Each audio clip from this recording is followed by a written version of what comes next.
Hi everyone, welcome to Little Wicket Railway. I'm Rob and it's another layout build update.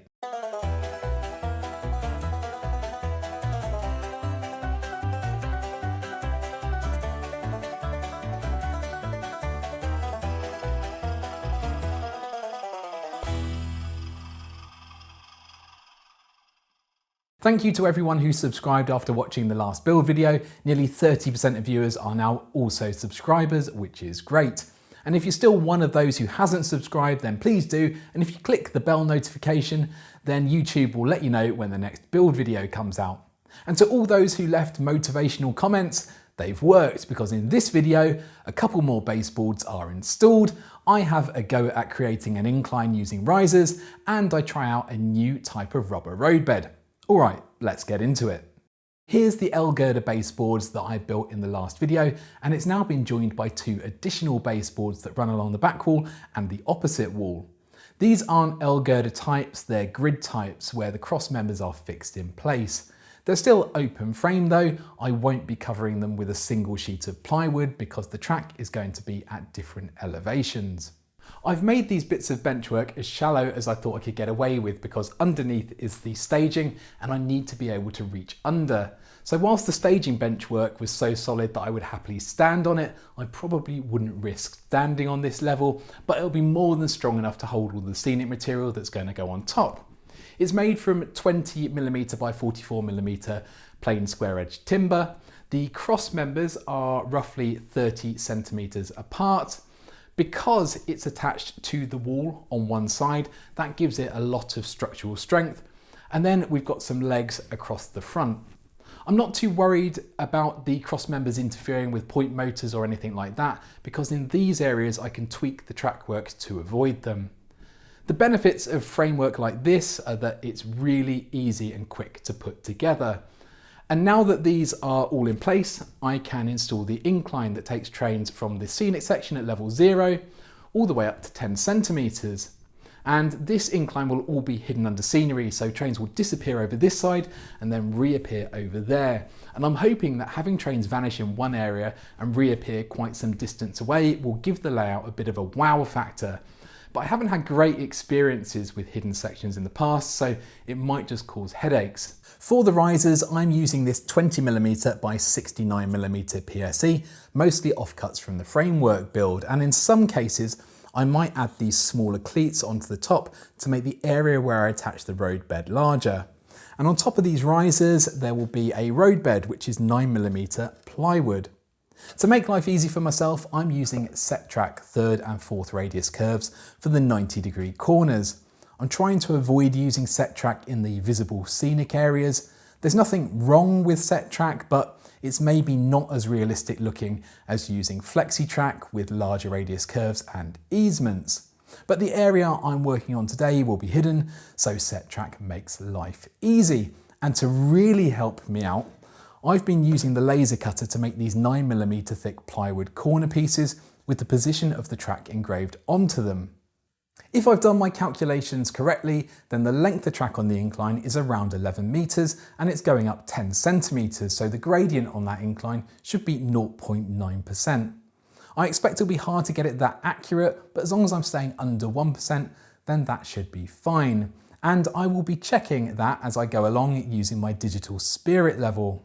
Also, at key points, I know what height I should be at because any rail can generate a smooth slope between any 2 points, and it will calculate the elevation at any intermediate point.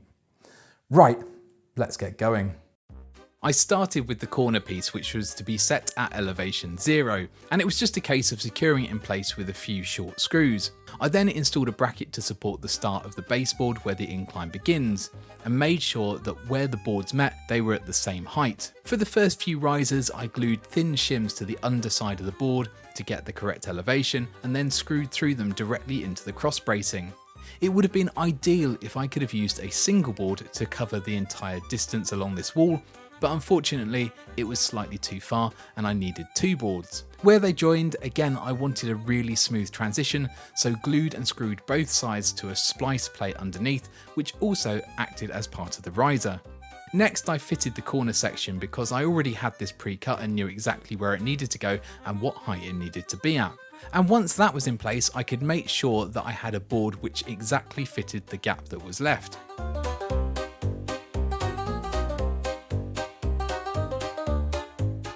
I'm slightly over the halfway point here. All the sub-roadbed along the back wall is in place, and you can see that I've secured the cross bracing on the L-girder baseboard and installed all the risers for the next section. I didn't film that bit because it was quite tedious, to be honest, and there was a fair amount of fiddling to make sure everything was at the right height. Here's an example of the highest riser so far, and it's got the extra cleat to make it into a T-shape because this is where two boards join. Something I learned during this process is that it's helpful to make sure that the cross bracing is spaced wide enough apart so that you can fit your drill in between them. Otherwise, installing the risers is a bit tricky. Then it was time to secure a couple more boards and the final two curved pieces. Sometimes where the board joined there was a really slight difference in height. To compensate for this, I put very thin plasticard shims under the lower board to raise it up slightly.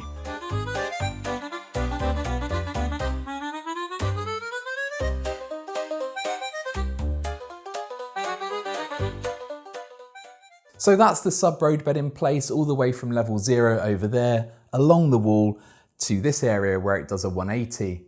I've stuck the digital spirit level on it in a few places and I'm pleased to report that it's mostly as expected. However, there are a few places where it's off by a little bit, and that's mainly in the areas where the track is perpendicular to the wall, and I'm pretty sure I can fix that by adjusting the height of the legs at the front of the benchwork. But we're at a point now where I can start thinking about getting some roadbed down, and this is the layer that goes between the sub-roadbed and the track.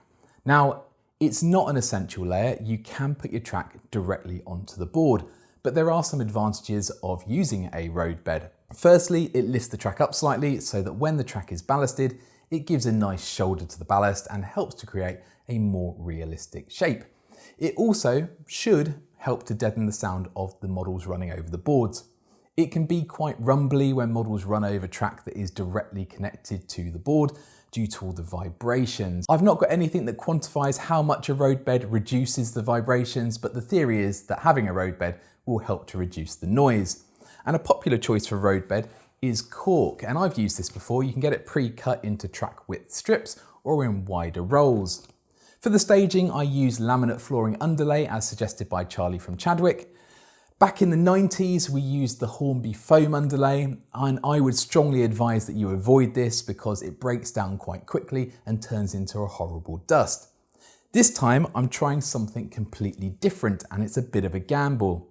I found this self-adhesive foam rubber strip online. It comes in a variety of size options, but this is 30mm wide, 3mm thick, and perfect for going under the track. It was just over £10 for 10 metres, so roughly £1 a metre, and I think that's fairly similar to what you'd pay for a roll of pre-cut cork. But the advantage is that it's self-adhesive, more flexible for corners, and because it's foam rubber, it should absorb more vibration. My two main concerns are that the adhesive might not last, so all my track could come unstuck over time, or that much like the Hornby underlay, the foam rubber might break down over time and need to be replaced. I did some Googling and it should last for at least 10 years if it's not kept in direct sunlight or exposed to the elements. And even if the adhesive proves to not be up to the job, in the scenic areas the ballast glue should hold everything down, and in the hidden areas I can always go back in and pin or screw the track in place later on. So I'm taking a bit of a gamble. I'll put the link to this down below if you want to check it out, but please, if you're going to use it, you do so at your own risk. I've already marked lines on the boards where this needs to go, so let's see how easy it is to use. And this stuff was really quite easy to use. The backing peels off and you just press it into place. I worked along the boards bit by bit, peeling and sticking as I went. If you don't get it right first time, then you can lift it back up slightly and adjust it, but the adhesive feels pretty strong, so you might not be able to do that more than a couple of times. There was no problem going around corners. It bends very easily without bunching, ripping or rippling because it's very stretchy. I didn't feel like there was any chance of it tearing. It seems like quite a robust material. Compared to putting down cork, this is very fast and you can easily get a good length of roadbed down in only a few minutes, especially if going in a straight line. It wasn't long before both road beds on the incline were in place, and I gave it a bit of time for the adhesive to work and to make sure it wasn't going to start peeling up, but there were no signs of that. I'd already done my best to make sure that where the boards joined it was a very smooth transition, but any little bumps that remained were evened out by the road bed to give it an incredibly smooth finish. Then it was time to get some track down. I won't go into too much detail on track laying in this video, but at a high level, each piece of track has 2 dropper wires soldered onto it. This is going to be a DCC layout, and I use white and blue for my DCC wiring. And if you imagine that a train is going forwards along my track, then I always have a white wire on the right rail, and I remember that because white rhymes with right. And then I have a blue wire on the left rail, and I remember that because blue and left both have 4 letters. When laying each piece, I drill a 5mm hole in the road bed for the dropper wires to pass through, ready for them to be connected to the DCC bus. I'm using Pico Flexi Track for the straights here and Hornby Set Track 3rd and 4th radius curves for the corners. They're both code 100 and fit together no problem, although it's worth noting that whereas the Hornby track comes with metal fish plates, the Pico Flexi Track doesn't, so you'll need to fit those yourself. So that's the track all in place on the new road bed. It's not glued down yet and I haven't done the wiring. I'm not going to do that in this video, I might save that for a future video. But before we end this one, we've got to test it out. So over here on the inside line, I've got a Bachmann Class 20 that you might be able to hear. And on the outside line, I've got a Bachmann Blue Pullman. Before I set those going, if you haven't subscribed, then please do. It's completely free for you, but it makes a big difference to the channel. Also, please leave me a comment. I enjoy reading them and they keep me motivated. Special thanks to all the YouTube members and patrons for your support. It's very much appreciated, and I'll stick your names up on screen now. That's about it for this video. I'll leave you with a few shots of these running up the new incline. Thanks for watching, and I will hopefully see you again soon.